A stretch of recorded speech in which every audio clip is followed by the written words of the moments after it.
곳에서 기도하시고 마치심에 제자 중 하나가 여짜오되 주여 요한이 자기 제자들에게 기도를 가르친 것과 같이 우리에게도 가르쳐 주옵소서. 예수께서 이르시되 너희는 기도할 때 이렇게 하라. 아버지여 이름이 거룩히 여김을 받으시오며 나라가 임하시오며 우리에게 날마다 일용할 양식을 주시옵고 우리가 우리에게 죄 지은 모든 사람을 용서하오니 우리 죄도 사하여 주시옵고 우리를 시험에 들게 하지 마시옵소서 하라. 또 이르시되 너희 중에 누가 벗이 있는데 밤중에 그에게 가서 말하기를 벗이여 떡 3덩이를 내게 구워달라. 내 벗이 여행 중에 내게 왔으나 내가 먹일 것이 없노라 하면 그가 안에서 대답하여 이르되 나를 괴롭게 하지 말라. 문이 이미 닫혔고 아이들이 나와 함께 침실에 누웠으니 일어나 내게 줄 수가 없노라 하겠느냐. 내가 너희에게 말하노니 비록 벗됨으로 인하여서는 일어나서 주지 아니할지라도 그 간청함을 인하여 일어나 그 요구대로 주리라. 내가 또 너희에게 이르노니 구하라 그러면 너희에게 주실 것이요 찾으라 그러면 찾아낼 것이요 문을 두드리라 그러면 너희에게 열릴 것이니 구하는 이마다 받을 것이요 찾는 이는 찾아낼 것이요 두드리는 이에게는 열릴 것이니라. 너희 중에 아버지 된 자로서 누가 아들이 생선을 달라 하는데 생선 대신에 뱀을 주며 알을 달라 하는데 전갈을 주겠느냐.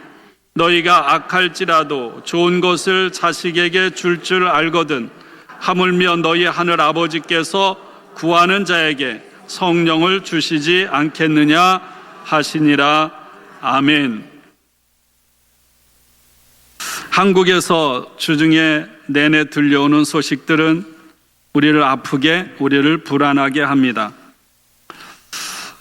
일본의 한국에 대한 일부 품목의 수출 규제와 또 한국을 비롯한 27개 국가의 수출 허가 취득 절차 면제 국이었던 화이트 국가 지정에서 한국만을 제외한다고 하는 방침으로 한국 사회가 시끄럽습니다. 또 불안함도 있습니다. 시민들 사이에서는 일본에 여행도 가지 말고 물건도 사지 말자는 일본 제품 불매 운동이 불일 듯 일어나고 있습니다. 이들을 하나로 묶는 비결은 오직 하나, 우리가 한국인이라는 한 가지밖에 없습니다. 여러분, 일본의 건강하고 정말 좋은 시민들과 건강한 시민 단체들이 얼마나 많은지 모릅니다. 그러나 지도자인 아베와 그 정권은 자꾸만 우리들의 아픔을 자극하고 그런 정상적인 지도자로서의 그런 본분을 외면하고 있는 것 같습니다. 정부는 정부대로, 기업은 나름대로 조치를 취하지만 국민들 또한 최선을 다해서 나름대로 움직이고 있습니다. 우리의 이런 운동은 일본 국민들을 향한 것이 아니라 아베 정권을 향한 부당한 저항입니다. 우리는 이때 나라와 민족을 위해서 떨어져 있지만 기도해야 할 것입니다. 하나 되어 이렇게 움직이는 백성들이 있는 한 우리 조국에도 소망이 있습니다. 제가 요즘에 예루살렘이라는 책을 몇 권을 읽으면서 성지순례에 대한 열망이 더 깊어집니다. 물론 하나님께서 임재하시는, 그래서 하나님과 함께 걷고 살아가는 오늘 내가 발딛고 있는 삶의 자리가 성지, 거룩한 땅입니다. 이스라엘 백성들은 적어도 1년에 3차례 6월절, 77절, 초막절에 예루살렘 성전으로 순례를 떠났습니다. 보리와 밀, 포도, 무화과, 수확을 해서 그것을 주신 하나님께 감사하면서 기념했습니다. 근데 그 절기는 단순히 농사를 지어서 추수한 것과 관련만 된 것이 아닙니다. 그 절기는 이스라엘 백성들의 지나간 삶에 있어서 잊을 수 없는 그런 역사적인 조상들의 경험과 연결시키고 있습니다.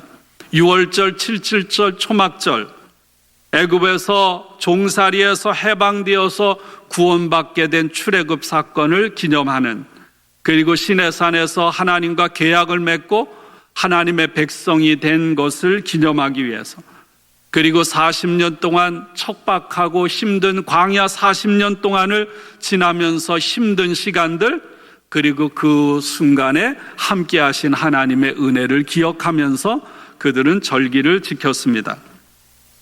절기를 지키기 위해 예루살렘에 올라가면서 그들은 혼자 가지 않았습니다. 가는 도중에, 그리고 예루살렘에 도착해서 그들은 사방 각처에서 많은 사람들을 만났습니다. 그곳에서 그들은 우리는 하나라는, 우리는 하나님 안에서 하나라는 소속감을 가졌습니다. 그리고 우리가 누구인지를 생각하게 되었고, 그리고 우리의 삶에 은혜로 사랑으로 함께 행하신 하나님께 감사할 수 있었습니다. 일본의 수출 규제, 또 절기를 생각하면서 저는 오늘 이런 생각을 한 주간 내내 했습니다. 매주 우리들이 교회에 나오는 여정이 절기를 맞이해서 예루살렘 성전으로 순례했던 이스라엘 백성들과 같이 영혼의 순례가 되기를 원합니다.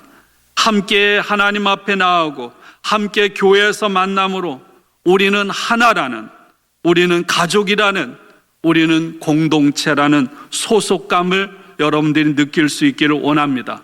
함께 예배를 드림으로 인하여 고달픈 인생 여정 속에서 함께 하셨고 보호해 주셨고 우리의 삶을 인도해 주셨던 하나님께 우리 다 함께 감사하고 하나님을 찬양하는 시간이 되기를 원합니다.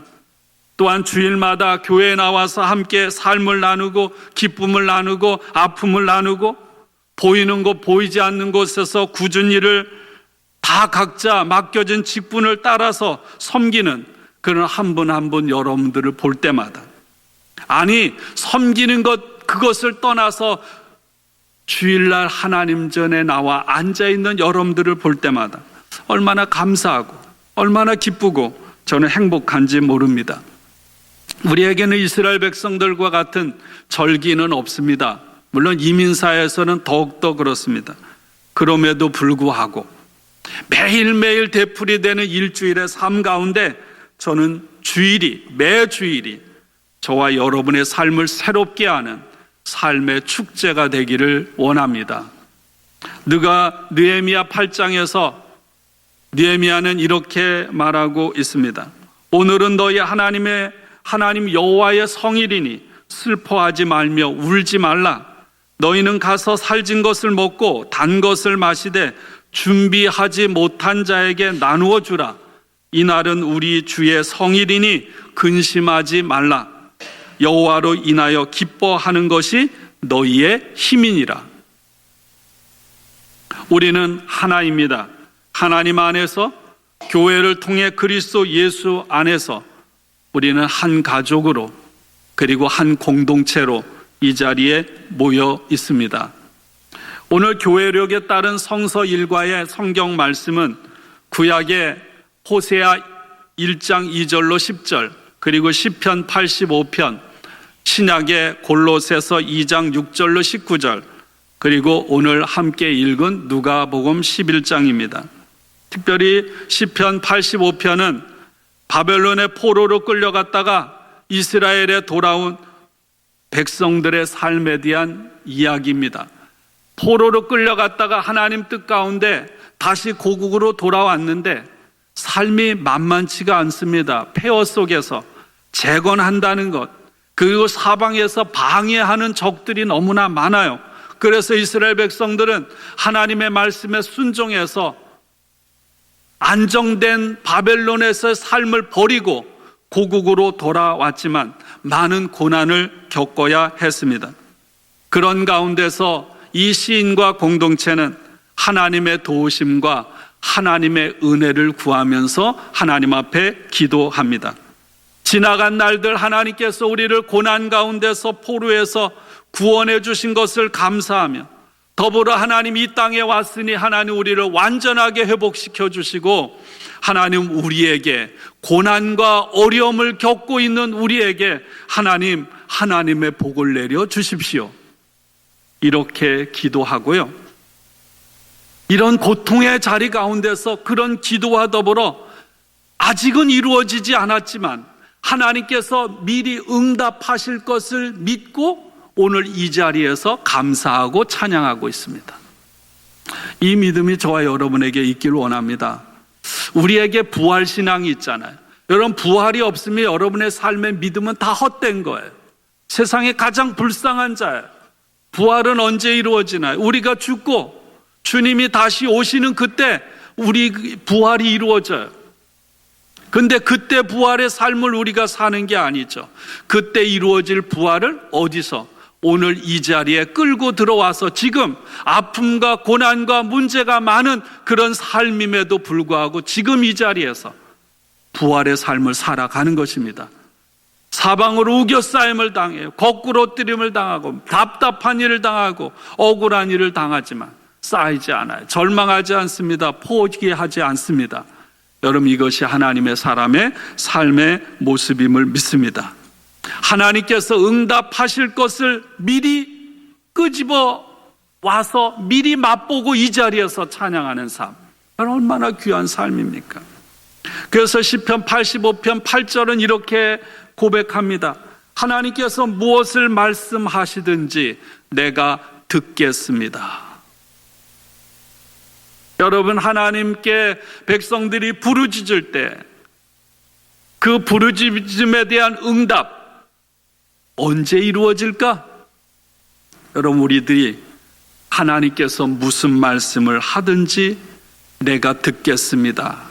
들을 준비가 되어 있을 때 하나님의 응답이 이루어지는 줄로 믿습니다. 그래야만 응답이 응답인 줄도 깨닫게 되는 거죠. 인생에서 우리가 겪는 모든 고난, 문제들로 인하여 우리는 쉼없이 하나님 앞에 부르짖습니다. 그리고 또한 하나님의 도우심과 인도하심과 은혜와 사랑으로 인하여 감사하고 찬양합니다.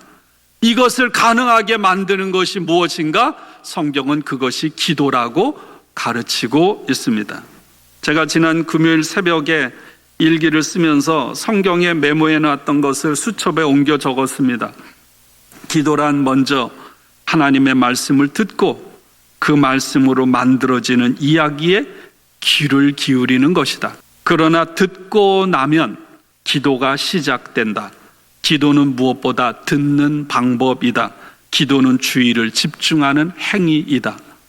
여러분, 기도는 내가 하나님 앞에 끊임없이 내 하고 싶은 말을 외치는 것이 아니고요. 기도는 하나님의 말씀을 듣는 것임을 믿습니다. 들을 때에 하나님의 음성에 귀를 기울일 때 기도가 시작되는 것입니다. 골로새서 2장 6절부터 7절에는 이렇게 말씀합니다.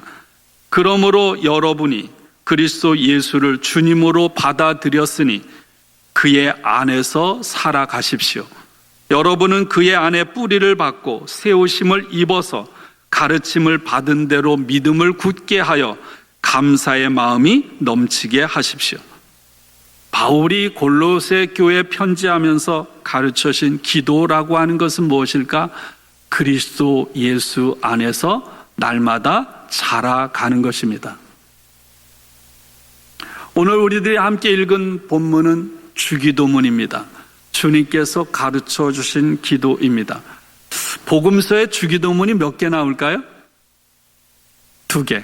하나는 마태복음 6장, 하나는 누가복음 11장. 주기도문 똑같은 것 같지만 똑같지 않습니다. 형식도 다르고 주어진 상황도 다르고요. 그 기도가 나온 배경도 다릅니다. 누가복음에는 1절에 이렇게 시작합니다.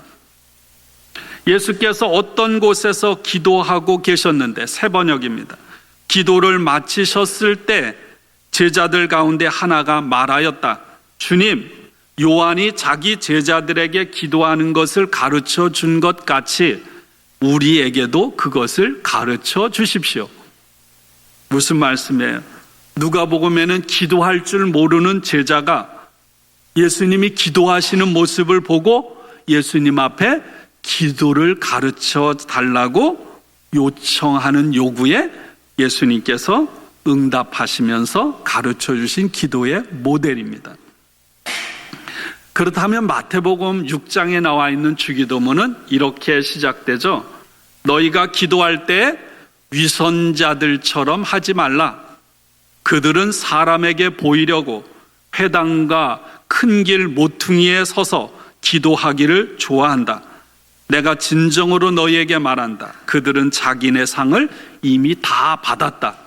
마태복음에서 가르쳐 주는 기도는 뭘까요? 어렸을 때부터 이미 기도 생활을 많이 해왔지만 잘못된 기도에 익숙해진 유대인이면서 예수를 영접한 기독교인들을 향해 기도는 이렇게 해야 된다고 말하는 모범적인 기도라면 누가복음은 그 대상이 한 번도 기도해보지 않았던, 기도에 익숙하지 않은, 기도하는 법을 모르는 이방인이면서 주님을 영접한 그런 사람들을 향해 주시는 모델 기도입니다. 내용은 거의 비슷하지만 조금씩 다른 모습을 가지고 있습니다. 팀 켈러는 기도하라는 책에서 이렇게 말합니다. 역사상 주기도문만큼 자주 되풀이되며 입에 오르는 성경 구절이 또 있을까? 예수 그리스도는 풍요로운 기도의 곡간을 여는 열쇠로 이 기도문을 주셨다. 그런데 그 엄청난 자원이 방치되다시피 하는 데는 지극히 익숙하다는 사실도 한몫하는 듯하다. 여러분, 여러분에게 있어서 주님께서 가르쳐 주신 기도, 주기도문은 어떤가요? 여러분에게 엄청난 자원이 되고 여러분에게 엄청난 능력이 되나요? 여러분들이 주기도문을 하면 여러분 하나님의 그 풍요로운 기도의 곡간을 여는, 그래서 하나님의 그 풍요로운 보물의 세계 속으로 들어가는 그런 경험을 하십니까? 어떠세요? 그렇지 못한 이유는 뭐 때문이라고요? 너무너무나도 익숙하기 때문에. 우리는 아까도 기도할 때마다 주기도문을 하지만 주기도문 음미하는 거 없이 그냥 입으로 하기 바쁘잖아요. 입으로 하고 기도하고 나서도 그것이 무슨 뜻인지 그냥 생각하지 않습니다. 켈런이 이렇게 말합니다. 예수님이 가르쳐주신 주기도문 속에 모든 것이 들어있다는 거예요. 그래서 여러분, 주기도문 하는 것은 언제 하나요? 예배를 우리가 마칠 때 주기도문으로 마치고요. 또 우리가 기도하고 주기도문을 하는 건 뭡니까? 우리의 기도는 완벽하지 않아서 주님의 기도를 드림으로 우리의 기도가 완벽해지기를 바라는 우리의 믿음의 고백인 것입니다. 여러분, 우리에게 필요한 모든 것이 예수님의 주기도문 안에 다 있다는 사실입니다. 우리가 해야 할 일은 너무나도 익숙함에 이라는 치명적인 위험 가운데서 날마다 피해야 한다는 거예요. 주기도문만 그런가요? 여러분, 익숙함이라는 것, 이것이 좋은 것 같지만 참 우리에게 좋지 않은 거죠. 제가 어제 제 책상 위에 놓여져 있는 작년에 한국에 가서 수술을 하고 제 친구가 써준 그런 조그만 카드를 다시 한번 읽었어요. 생생히 살기, 습에서 벗어나라, 습관에서 벗어나라는 것. 익숙함에서 벗어날 때만 여러분 생생하게 우리가 살 수 있다는 것입니다. 주기도문의 내용 가운데 다 안 보고요, 예수님께서는 언제나 아버지 하나님께 기도하는 분이셨음을 이야기하고 있습니다. 예수님께서 아버지 하나님께 기도했습니다. 예수님이 기도하는 모습이 얼마나 아름답고 귀했으면 예수님이 기도하시는 모습을 제자가 보고 감동을 받았어요. 그래서 자신도 기도하는 마음이, 기도하고 싶은 마음이 들은 거예요. 그래서 예수님 앞에 어떻게 기도하면 좋겠습니까?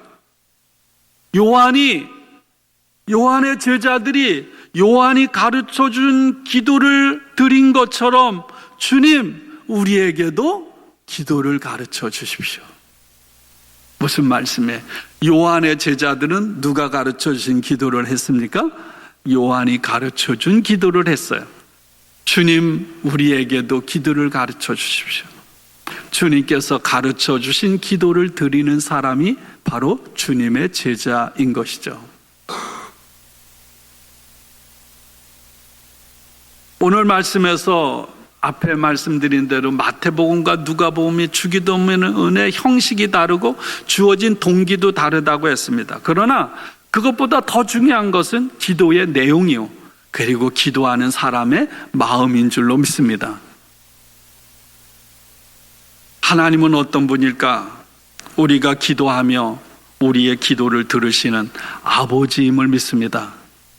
마태복음에는 하늘에 계신 우리 아버지 이렇게 말하고 있는데 누가복음에는 그냥 아버지 이렇게 말하고 있죠. 아버지라는 말은 아람어로 아바, 아빠. 오늘 우리들의 말로 하면 어린 소녀나 소년, 애기들, 리아, 소율이, 이든 이런 애들이 엄마, 아빠를 부르는 아빠, 그 표현입니다. 예수님께서 하나님을 가리켜서 아빠, 아버지라고 그렇게 고백했고요. 우리로 하여금 아빠라고 부르라고 가르쳐 주셨습니다. 경망스러운 것 같죠? 그러나 아빠 한번 여러분의 아이들이 어릴 때 아니면 지금 아빠 하고 달려드는 그 모습을 한번 생각해 보세요. 하나님과 우리와의 관계는요, 일방적이지 않습니다. 쌍방 서로 교감을 하는 거죠. 어린아이와 아이를 사랑하는 아빠와 엄마의 관계를 한번 그려보세요. 아빠와 엄마는요, 어린아이가 내가 이거 필요해, 그래서 여러분 요구하기 전에, 구하기 전에 엄마 아빠는 아이가 필요한 것이 무엇인지를 이미 다 알고 있어요. 그리고 그것을 아이에게 채워줍니다. 아이가 자신의 삶의 전부인 것처럼 아이를 위해서 모든 것을 쏟아붓습니다. 우리는 어린 자녀를 사랑하는 엄마 아빠를 통해서 우리를 사랑하시는 하나님이 어떤 분이신지를 배우게 돼요. 근데 그것 가지고 완벽하지 않아요. 여러분, 엄마 아빠, 인간의 엄마 아빠 완전하지 않잖아요. 완전한 부모들이 없습니다. 그래서 여러분, 엄마 아빠는 항상 아버지 하나님이 어떤 분인지, 그리고 내가 아이에게 있어서 아빠가 된다는 것, 엄마가 된다는 것이 무엇인지를 언제나 깊이 생각해야 돼. 그리고 진짜 아빠가 되시는 하나님을 닮아가고자 열심히 몸부림쳐야 돼요. 그 기준 앞에서 내가 잘못된 것이 있으면 내 행동과 내 삶을 고쳐야 합니다. 그게 진짜 아빠인 거예요. 진짜 엄마인 거죠. 그렇게 하나님을 날마다 생각하고 하나님을 닮아가고자 애쓰고 묵상하고 노력하는 가운데 하나님을 향한 사랑이 더 깊어지는 거고요. 나와 하나님 사이의 관계가 더 밀접해지고 친밀해지는 거예요. 저와 여러분이 그럴 수 있기를 축원합니다. 예수님께서는 이어서 5절부터 이런 비유를 드시죠. 한밤중에 찾아온 친구의 이야기를 해줍니다. 3명의 친구가 등장을 해요. 그러면서 하나님을 마치 사랑하는 자식들을 데리고 침대에 누워있는 방에, 옛날 같은 침대가 아니라 우리 한 방에서 다 줄줄이 자는 거 아니에요? 그런 아빠와 더불어 한 방에서 누워서 잠을 자는 그런 친구로 하나님을 표현하고 있습니다. 이렇게 해서 오늘 주님께서 가르쳐 주신 기도에는 하나님과 우리의 관계를 아버지와 아들과의 관계로, 그리고 또 하나는 친구와 친구의 관계로 그렇게 묘사를 해주고 있습니다.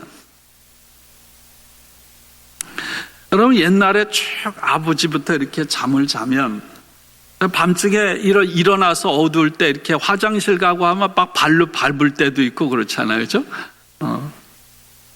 그래서 옛날엔 요강도 방에다 놓고 그렇게 살았어요. 밤중에 한 사람이 일어나면 자연히 함께 자는 사람들의 잠을 깨워서 방해를 하게 돼요. 근데 한번 누군가가 밤중에 자는데 와서 문을 두드린다. 그럴 때 얼마나 그게 귀찮고 짜증스럽겠어요. 근데 밖에서 문을 두드리는 사람이 오죽절박하면 밤중에 그러겠습니까? 여보게 내게 빵 3개를 구워주게. 빵 3개는 보통 한 사람이 먹는 한 끼 식사. 내 친구가 여행 중에 나에게 왔는데 그에게 내놓을 곳이 없어서 그러네. 그래서 그 친구는 내가 밤중에 가서 문을 두드리면 그 친구가 도와줄 줄 알고, 도와줄 능력이 있는 것을 알고 도와줄 것을 알기 때문에 밤중에 와서 문을 두드린 거예요. 제가 지난주에 누가복음 10장에 있는 말씀을 통해서 마리아의 환대, 마르다의 환대 이야기를 했습니다. 고대 근동의 환대법은 굉장히 엄격했습니다. 유대인들을 비롯한 이슬람 사람들도, 오늘 아프리카 사람들도 이 환대에 대해서 굉장한 문화를 갖고 있어요. 음식과 거처가 필요한 여행객이 찾아오면 주인은 그 사람을 박대하지 않고 대접해야 할 의무가 있었어요. 그래서인지 오늘 문 밖에 있는 친구는 잠자리에 누운 친구가 자신이 문을 두드려 깨우는 것을 그 친구가 이해해 줄 줄 알고 와서 두드린 거예요. 어느 날 상황이 바뀐다면 내가 그렇게 할 때 그 친구가 나를 도와줄 거라는 것을 알기 때문에. 이런 환대가 여러분들에게도 있길 원합니다. 아브라함은 알지 못하는 가운데 나그네를 영접하는 때 그것이 살아계신 하나님의 천사를 영접하는 것이 된 것이거든요. 복이 주어지는 거죠. 여러분, 어떻게 하나님과 오늘 잠자리에 자식들과 함께 들은 친구를 동등한 위치에 놓을 수가 있겠어요? 그건 불경한 일이죠. 그럼에도 불구하고 예수님께서 이 비유를 하신 거는 여기에 의미를 둔 거죠. 한 가지에만 초점을 맞추는 거예요. 한 가지만 보라는 거예요. 뭡니까? 기도할 때 중요한 것은 끈기 있게 끈질기게 기도해야 한다는 것입니다. 예수님께 기도할 때 여러분, 이 친구가 왜 밤중에 와서 문을 두드리나요? 자기의 욕심을 위해서가 아니죠. 밤중에 자기 집을 찾아와서 굶주린 친구를 그냥 굶주린 채 재울 수가 없기 때문에 거룩한 용기를 가지고 친구에게 찾아온 거예요. 내가 창피를 당하는 것을 무릅쓰고 친구 집에 와서 문을 세게 두드립니다. 끈질기게 떡을 3덩이 달라고 요청합니다. 포기할 줄 모르는 열정을 가져야 한다는 거예요. 기도할 때 우리의 기도가 이와 같아야 한다는 것입니다. 구하라 그러면 너희에게 주실 것이요, 찾으라 그러면 찾을 것이요, 문을 두드려라 그러면 너희에게 열어주실 것이다. 구하는 사람마다 받을 것이요, 찾는 사람마다 찾을 것이요, 문을 두드리는 사람에게 열어주실 것이다. 이것은요, 하나님 없는 사람들도 이렇게 말할 수는 있어요. 그러나 여러분, 주신다, 열어주신다, 열린다, 주신다, 이런 표현들은 다 동사가 수동태입니다. 이걸 가리켜서 복음서에서는 신적인 수동태, 하나님의 수동태라고 이렇게 이름을 붙입니다. 뭐 그런 단어도 있나 하겠지만 하나님의 수동태, 무슨 말이냐 하면 우리에게 주시는 분, 열어주시는 분은 하나님이라는 거예요. 내가 찾아서, 내가 두드려서 열리는 것이 아니고요. 여러분, 우리에게 주시는 분, 우리에게 열어주시는 분은 하나님이라는 것입니다. 결국 내가 찾게 되는 것도 하나님의 은혜 때문에 내가 하나님을 찾는 거예요. 여러분, 이것이 올바른 신앙의 자세임을 믿습니다. 우리의 기도는 억지로 해야 하는 의무가 아니죠. 위선자들처럼 사람에게 보이기 위해서 마지못해 신용만 내는 것이 기도가 아니지 않습니까? 우리의 기도는요, 치열한 영적인 전쟁, 영적인 싸움임을 믿습니다. 그 치열한 싸움을 우리의 힘으로 감당할 수 없기에 우리는 기도를 통해 하나님의 도움을 구하면서 싸워가는 것입니다. 우리는 그렇게 하라고 부름받은 사람들인 줄로 믿습니다. 나 자신을 위해서만이 아니에요. 오늘도 세계 평화를 위해서, 세계의 화해를 위해서, 여러분 세상을 위해서, 그리고 수많은 교회들을 위해서, 교회가 감당할 일들을 위해서, 내가 사랑하는 가족을 위해서, 내가 사랑하는 친구를 위해서, 나와 함께 살아가는 이웃들을 위해서, 여러분 나 자신을 위해서, 내가 매일매일 겪어야 하는 수많은 일들을 위해서, 선교지에 나가서 선교하는 선교사님들과 선교지의 백성들을 위해서, 우리의 두고온 고국을 위해서 우리는 치열하게 여러분 기도해야 하는 줄로 믿습니다. 기도의 사람 잔느 기용이라는 분이 있습니다. 이분은 정말 많은 고난을 겪은 사람입니다. 이분은 기도에 대해서 이런 비유를 통해서 설명했어요. 아기와 젖 먹이는 엄마. 아이가 배고프면 엄마의 품으로 들어갑니다. 젖이 필요하기 때문에. 그 순간 엄마도 아이에게 젖을 주고자 하는 마음이 생깁니다. 엄마 품에 있는 아이는 입을 벌려서 젖을 빱니다. 엄마 품에 안겼다고 아이가 저절로 젖이 아이에게 나오는 게 아니에요. 아이가 입을 벌려서 젖을 빱니다. 아이가 어릴 때 젖 빨 때 보세요. 머리에 땀이 송글송글 막 맺히거든요. 그냥 나오는 게 아니죠. 그러나 일단 아이가 젖을 빨면 조금 있으면 젖이 저절로 나오는 거예요. 이걸 가리켜서 기도의 신비라고 하는 거예요. 일단 젖이 엄마의 젖에서 나오면 아이는 그때부터 노력하지 않고 단지 엄마의 젖에서 흘러나오는 젖만 꿀꺽꿀꺽 삼키면 되는 거예요. 그러면 어떻게 되나요? 배가 부르고 행복감에 빠져서 아이는 엄마 품에서 새록새록 잠들게 되는 거예요. 이것이 잔느 기용이 가르쳐 주신 기도의 신비입니다. 어떤가요? 언제라도 사랑하는 아이에게 젖을 주고자 하는 하나님의 마음이 오늘도 저와 여러분에게 있음을 믿습니다. 또한 우리들은 그 품에서 가만히 있는 것이 아니라 입을 벌려서 온 힘을 다해서 여러분 젖을 빨듯이 기도해야 하는 거예요. 그래서 기도는 하나님과 우리의 협동 작업이라고 그렇게 말하는 거죠. 오늘 그것이 예수님께서 가르쳐 주신 주기도문과 동일하다고 생각합니다. 오늘 말씀은 어떤가요? 내 친구가 찾아왔는데 그 친구를 먹일 것이 없습니다. 어려움에 빠졌어요. 그래서 그 어려움에서 벗어나게 해줄 친구, 잠자는 친구를 찾아가서 그 잠자는 친구 집 문을 두드리며 붙들고 늘어집니다. 끈질기게. 예수님께서는 우리에게 그런 열정, 그런 끈기가 필요하다고 가르치고 있습니다. 그런 기도야말로 저와 여러분의 삶에 힘을 주고 우리의 영혼을 살리게 하는 줄로 믿습니다. 제 친구 산돌교회, 우리 교회도 왔었죠. 나기영 목사가 그때 한번 간증했던 것을 제가 성경책에 기록해 놓았습니다. 나기영 목사 할머니가 79살에 하나님의 부르심을 받았습니다. 암으로 중환자실에 있었고요. 의사는 6개월밖에 살지 못할 거라고 말했습니다. 이 나기영 목사는 장손이고 이 할머니는 옛날 어른들은 공부도 하지 못한 했지 않습니까?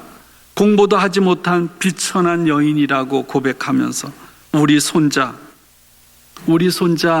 나 전도사가 목사 안수 받는 것을 보고 가게 해달라고 그 할머니는 간절하게 기도했습니다.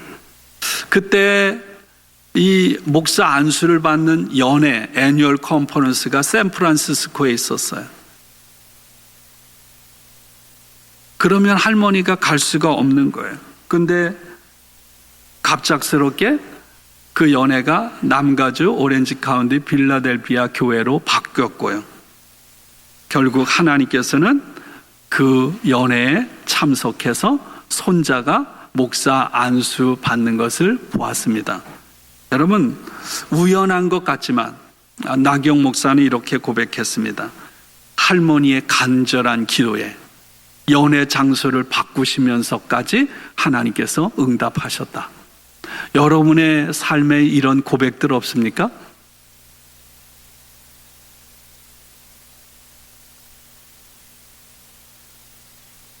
아마 한두 가지, 아니 많은 고백들이 있을 거예요. 그리고 여러분 삶에 이런 고백들이 있기를 주님의 이름으로 축원합니다. 꼭 뭐 미신 같고 마술 같고 유치한 것 같지만 여러분, 여기에는 할머니의 간절한 기도가 있었고요. 그 가족은 그것이 하나님을 향한 할머니의 기도에 응답하신 결과라고 고백하고 있는 것입니다. 너희 가운데 아버지가 되어가지고 아들이 생선을 달라고 하는데 생선 대신에 뱀을 줄 사람이 어디 있으며 달걀을 달라고 하는데 전갈을 줄 사람이 어디 있겠느냐. 너희가 악할지라도 너희 자녀에게 좋은 것을 줄 줄 알거든 하물며 하늘에 계신 아버지께서야 구하는 사람에게 성령을 주시지 않겠는가. 무슨 말씀입니까? 하나님은 저와 여러분의 아버지, 아빠이십니다. 하나님은 절대로 사랑하는 자식에게 해로운 뱀, 전갈을 주지 않습니다. 생선을 주고 알을 주고 먹을 것을 주고 귀한 것을 주시는 하나님이심을 믿습니다.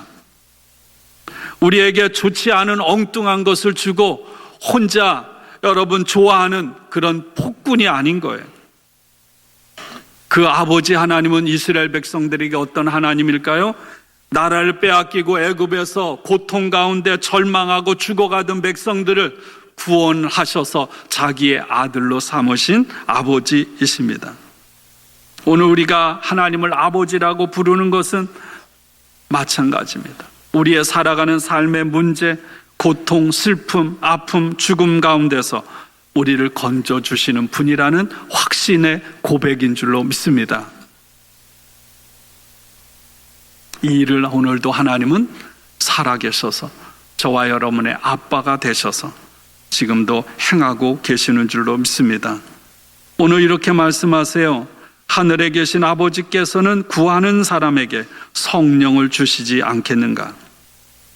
하나님께서는 오늘도 구하는 사람에게 가장 중요하고 좋은 것, 성령을 주십니다. 하나님은 오늘도 저와 여러분의 삶에 영으로, 호흡으로, 숨으로 함께 하셔서 한순간도 저와 여러분을 떠나지 않고 우리에게 호흡을 주셔서 숨을 주셔서 우리로 하여금 살아있게 하시고 살아가게 만드시는 줄로 믿습니다. 주님은 그렇게 기도하심으로 주어진 길을 끝까지 걸어가셔서 사명을 감당하셨고 주님의 뒤를 따르는 제자로 우리들 또한 그 길을 걸어가기를 원하시는 줄로 믿습니다. 어제 새벽 기도 시간에 시편 116편의 말씀을 함께 나누었어요. 생명의 삶으로 어제 오늘 말씀이 시편 116편입니다. 제가 쉬운 성경 여러 가지 번역으로 시편 116편을 처음부터 1절부터 19절까지 읽고 또 읽고 암송하라고 여러분들에게 권고했습니다. 1절에 이렇게 시작합니다.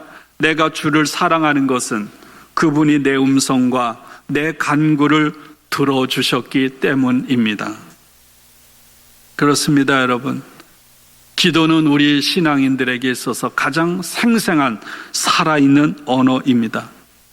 여러분, 시편 104편 말씀을 제가 계속 여러분들에게 말씀합니다. 하나님께서 우리에게 영을, 호흡을 불어넣어 주셨기에 우리가 살아있고 그분이 어느 날 갑자기 영을 거두어 가시면 우리는 죽을 수밖에 없는 것입니다. 하나님께서 우리 안에 불어넣으신 숨을 여러분, 하나님께서 흙으로 우리를 만들고 그 코에 생기를 불어넣으심으로 우리가 사람이 된 거예요. 오늘 우리들이 이 땅에서 살아있는 것이 하나님이 우리 속에 호흡, 영을 불어넣어 주셨기 때문입니다. 기도라는 건 무엇입니까? 하나님께서 내 안에 호흡, 영을 불어넣어 주신 것을 하나님을 향해 내뱉는 거예요. 다시 말하면 이 기도가 없다면 우리는 살았지만 죽은 자라는 거죠.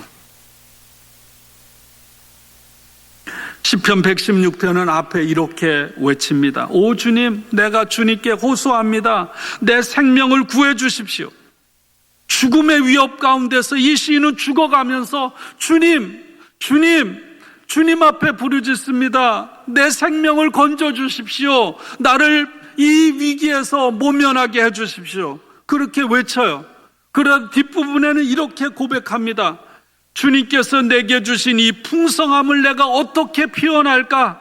내가 구원의 잔을 들고 주님의 이름을 부를 것이다. 주님을 향해 건배.